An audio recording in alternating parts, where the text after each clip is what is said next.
आजपासून एक महत्त्वाची स्पर्धा सुरू होणार आहे आणि ती म्हणजे आशिया कप 2025 ची स्टेज 2।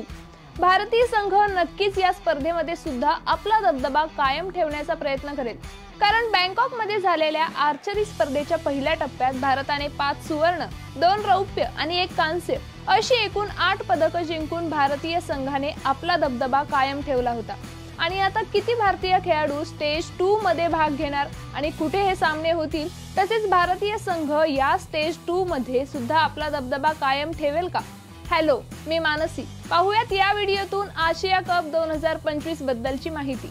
बँकॉक येथे पहिल्या स्टेज मध्ये भारतीय संघाने एक उत्तम कामगिरी केली होती। त्यात भारताने 8 पदके जिंकली होती आणि आता आशिया कप स्टेज 2 चे सामने होणार आहेत। यातही भारतीय खेळाडूंचे लक्ष राहील की जास्तीत जास्त पदकांची कमाई करतील। या स्पर्धेमध्ये 16 सदस्यीय भारतीय खेळाडूंची निवड करण्यात आली आहे। यात 8 पुरुष आणि 8 महिला प्लेयर्सचा सहभाग असणार आहे।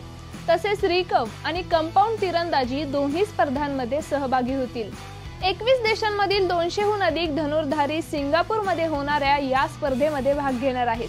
त्यामुळे भारतीय खेळाडूंसाठी हे एक मोठे आव्हान असणार आहे। पण यांसारख्या आव्हानांचं सुद्धा भारतीय प्लेयर्स सडेतोड उत्तर देऊन पदकांवर नेम मारतील याचा अनेक भारतीयांना विश्वास आहे।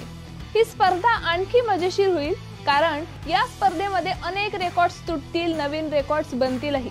तसेच नवीन प्लेयर्स जे असतील त्यांना अनुभव आणि देशाचं प्रतिनिधित्व करायलाही मिळणार आहे। आपल्या देशाचं नाव उंच करणे हे प्रत्येक खेळाडूचं स्वप्न असतं, त्यामुळे हे सर्व सामने पाहायला मजा येणार आहे। या स्पर्धेची सुरुवात आजपासून म्हणजे 16 जून पासून होणार आहे, तर शेवट होणार आहे 20 जूनला।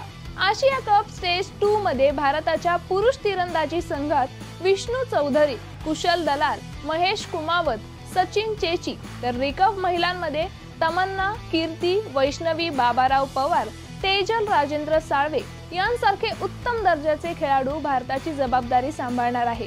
आशा आहे की हे सर्व खेळाडू भारतासाठी जास्तीत जास्त पदकं जिंकतील, तसेच स्वतःचे आणि देशाचे नाव मोठं करतील। त्यांना या स्पर्धेसाठी खूप खूप शुभेच्छा।